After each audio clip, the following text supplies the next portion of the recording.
Perkenalkan, nama saya Susi Oktaviani.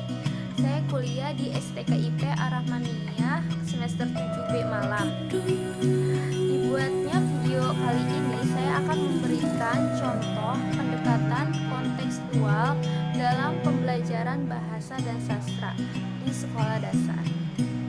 Oke, silakan nonton videonya. Dari pendekatan kontekstual ada cerita rakyat. Kalian tahu cerita rakyat? Cerita rakyat merupakan kisah yang berasal dari rakyat dan tersebar dari mulut ke mulut hingga pada akhirnya dikenal oleh masyarakat luas. Cerita ini tergolongkan kisah yang fiktif yang tidak dapat dibuktikan dan dipertanggungjawabkan kebenarannya. Terkadang ada beberapa cerita rakyat yang mampu menyodorkan bukti-bukti fisik sebagai bentuk bahwa kisah tersebut memang benar adanya, tetapi tak sedikit pula dari bukti atau fenomena itu yang dapat dijelaskan secara ilmiah, tidak seperti yang terkandung dalam cerita rakyat. Jadi gini aja nih, cerita rakyat itu cerita yang berkembang di setiap daerah dan menceritakan asal-usul atau legenda yang terjadi di suatu daerah. Cerita yang berasal dari masyarakat dan berkembang dalam masyarakat. Nah, cerita rakyat merupakan dari bagian dari dongeng. Nah, cerita rakyat itu memiliki beberapa unsur. Ibu akan menjelaskan unsur-unsur yang terdapat di dalam cerita rakyat. Yang pertama, unsur yang ada di cerita rakyat itu adalah tema. Tema adalah pokok pikiran yang dipakai sebagai dasar pengarang atau bisa disebut ide pokok pikiran. Yang kedua, alur.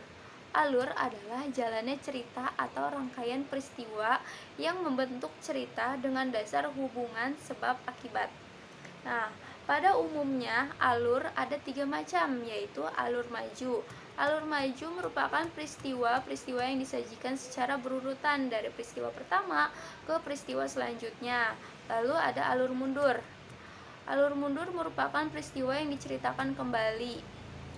Nah, ada lagi alur gabungan. Alur gabungan merupakan gabungan dari alur maju dan mundur. Yang ketiga ada latar. Nah, latar adalah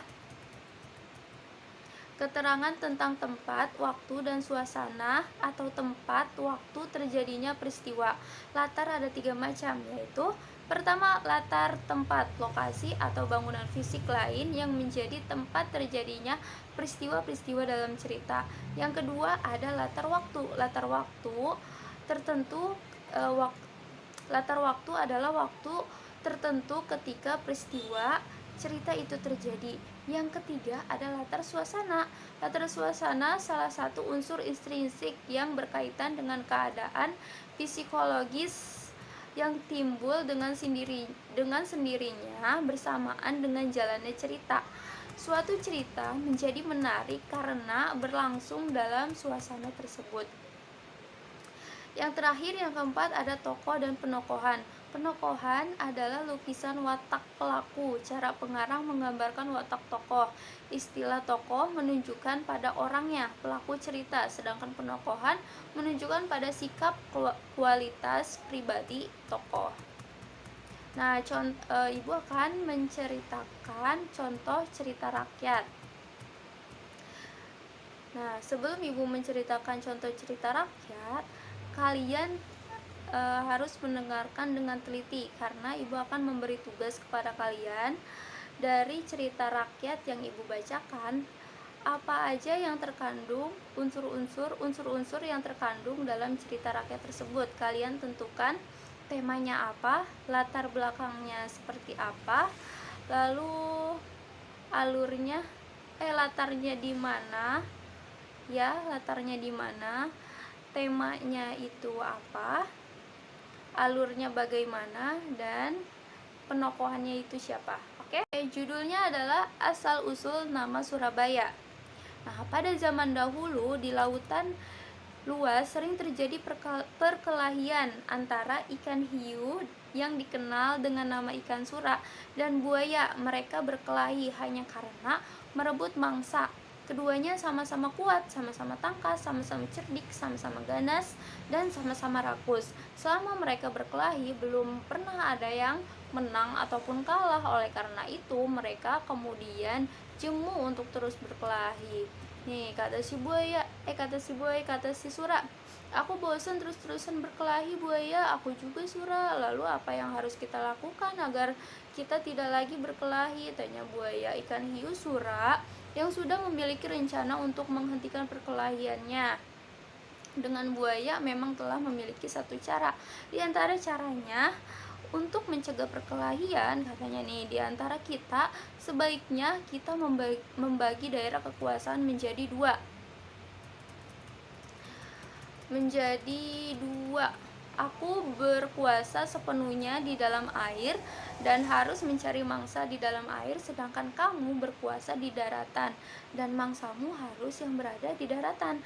Sebagai batasan antara daratan dan air, kita tentukan batasannya, yaitu tempat yang dicapai oleh air laut pada waktu pasang surut. Bagaimana buaya?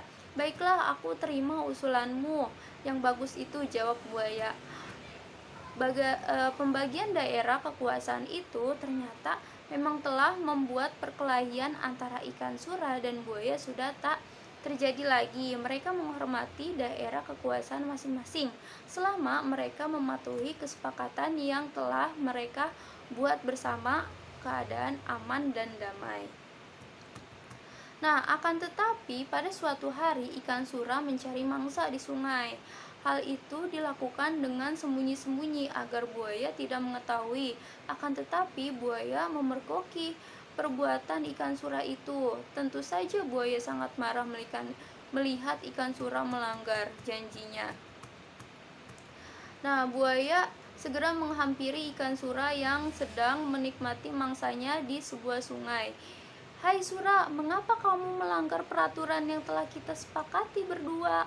Mengapa kamu berani memasuki sungai yang merupakan bagian dari wilayah kekuasaanku? Tanya buaya. Ikan Sura yang tak merasa bersalah tenang-tenang saja. Aku melanggar sepakatan, bukankah sungai ini berair? Bukankah aku sudah bilang bahwa aku adalah penguasa air? Nah, ini kan ada airnya, jadi termasuk juga daerah kekuasaanku, kata ikan Sura. Nah, apa katanya? Sungai itu kan tempatnya di darat, sedangkan daerah kekuasaanmu ada di laut. Berarti sungai itu adalah daerah kekuasaanku, buaya ngotot. Tidak bisa, aku kan tidak pernah bilang kalau di air hanya air laut, tetapi juga air sungai, jawab ikan Sura. Kalau begitu kamu membohongiku lagi. Baiklah, kita buktikan siapa yang memiliki kekuatan yang paling hebat, dialah yang akan menjadi penguasa tunggal, kata buaya. Mereka berdua terus cekcok, masing-masing berusaha mengemukakan alasan-alasannya. Masing-masing pun saling menolak dan saling ngotot mempertahankan kebenaran dari alasan-alasannya sendiri. Akhirnya mereka berkelahi lagi. Pertarungan sengit antara ikan hiu dan buaya terjadi lagi. Pertarungan kali ini makin seru dan dahsyat. Mereka saling menerjang dan menerkam, saling menggigit dan memukul. Dalam waktu sekejap, air di sekitarnya menjadi merah oleh darah yang keluar dari luka-luka kedua binatang itu. Nah, kedua binatang raksasa itu tanpa istirahat terus bertarung mati-matian. Dalam pertarungan sengit itu, buaya mendapat gigitan ikan Sura di pangkal ekornya sebelah kanan. Selanjutnya, ekornya itu dipaksa selalu membengkok ke kiri. Akan tetapi buaya puas karena telah dapat mempertahankan daerahnya. Ikan Sura telah kembali lagi ke lautan. Peristiwa pertarungan antara ikan Sura dan buaya itu mendapat tempat tersendiri di hati masyarakat Surabaya. Oleh karena itu, nama Surabaya selalu dikait-kaitkan dengan peristiwa itu. Nah, lambang ikan Sura dan buaya bahkan dipakai sebagai lambang kota madya Surabaya. Nah, itu dia cerita yang Ibu ceritakan yang berjudul Asal-usul nama Surabaya. Nah, kalian sekarang sebutkan unsur-unsur cerita yang Ibu bacakan, apa aja temanya, alurnya, latar, dan penokohannya. Oke?